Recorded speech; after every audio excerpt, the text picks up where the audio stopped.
Without any substantial maternal guidance, Ophelia is a lost soul in William Shakespeare's play, Hamlet. Right from the beginning, it is clear that Ophelia is subordinate to the men she interacts with. On the other hand, the men she interacts with are aware of this fact, as exemplified by how her brother and her father address her with veiled contempt. It can be argued that Ophelia's character represents the subordination and ill-treatment of women during that time and era. The situation of Ophelia in the story is that of a young girl who, from an early age, is brought from a life of privacy into the circle of a court. One of the most striking aspects of Ophelia's character is her cluelessness and her ability to maintain her femininity. Lack of maternal guidance, possession of a naive spirit, and lack of exposure are the main reasons for Ophelia's unhealthy love to Hamlet and her subsequent tragedy.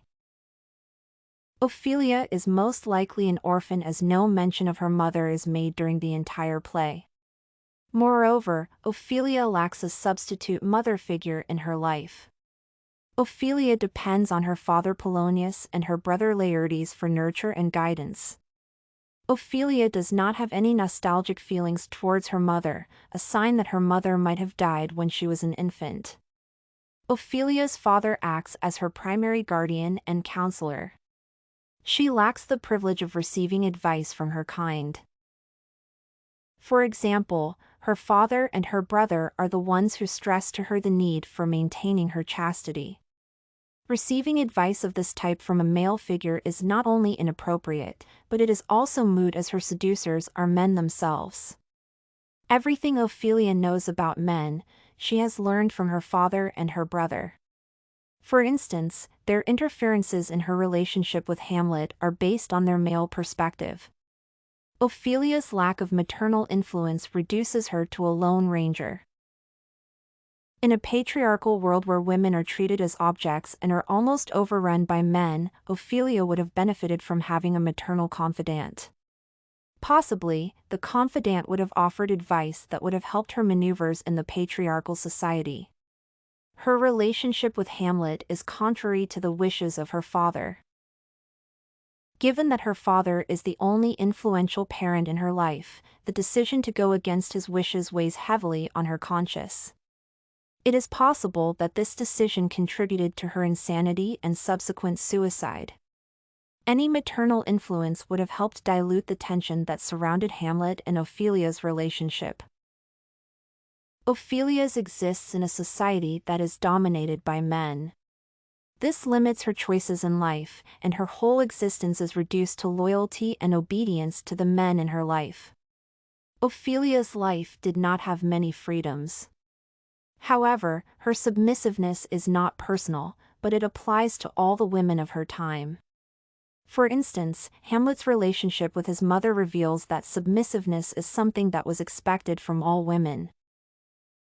Ophelia's tragic love for Hamlet is directly related to her submissiveness towards her father and, at times, her brother. Throughout her youth, Ophelia obeys her father without questioning his authority. Ophelia obeys her father's orders without questioning them, as witnessed when her father warns her against a relationship with Hamlet, to which she replies, "I shall obey, my lord." Nevertheless, Ophelia's submissive nature is not reflective of her innermost feelings.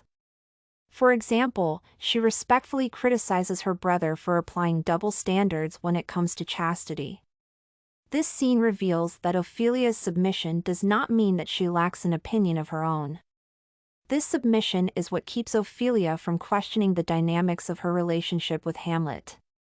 It is correct to argue that Ophelia's tragic insanity could be related to her submissiveness because she lacked a healthy outlet for her feelings.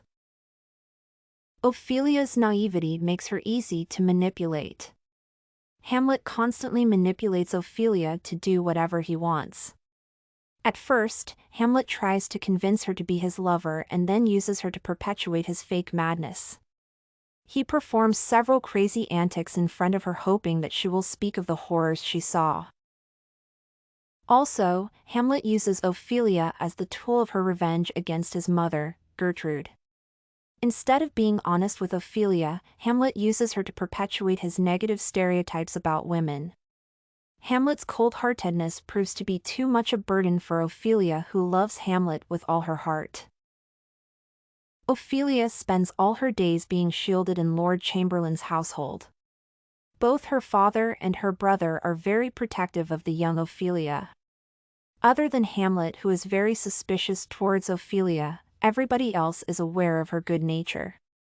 Her good nature is also apparent to the audience. On the other hand, Ophelia has gone through life oblivious to the harsh realities of life. This naivety is fostered by the fact that her father and her brother love her very much, and they are willing to do anything to guarantee her happiness. Ophelia is not involved in any political matters at the king's court. She spends her days gathering flowers and practicing needlework. She is also very appreciative of the love her brother and her father show to her. Being sheltered proves to be disadvantageous to Ophelia. For instance, Ophelia lacks the real-world experience that she can use when defending herself. Even though her love for Hamlet is quite strong, she is not able to defend it. Her naive nature leaves her at the mercy of her father, who makes all decisions for her. When Polonius dies, she is unable to cope, and she eventually loses her mind. Lack of exposure proves to be one of the factors that contribute to her tragedy. Her entire life is engineered by forces that are out of her control. When the time comes for her to manage her affairs, Ophelia finds that she does not have the necessary expertise. It would be prudent to assume that exposure to the real world would have been beneficial to Ophelia's plight. Ophelia's tragic fate seems to be sealed right from the beginning. While all the men in the play spend their time calculating their next moves, Ophelia sits at the court waiting for the men to make decisions for her. When the men are gone, her lack of experience in real-world issues proves to be tragic. Shakespeare uses Ophelia's character as the epitome of tragedy in Hamlet. Her lack of maternal guidance and her frail nature are her main weaknesses when traumatic events bombard her. When she realizes how powerless she is, her actions spell out the greatest tragedy in her life. Study Corgi can help you make your studies smarter. Visit studycorgi.com for more samples like this, study tips, and writing tools.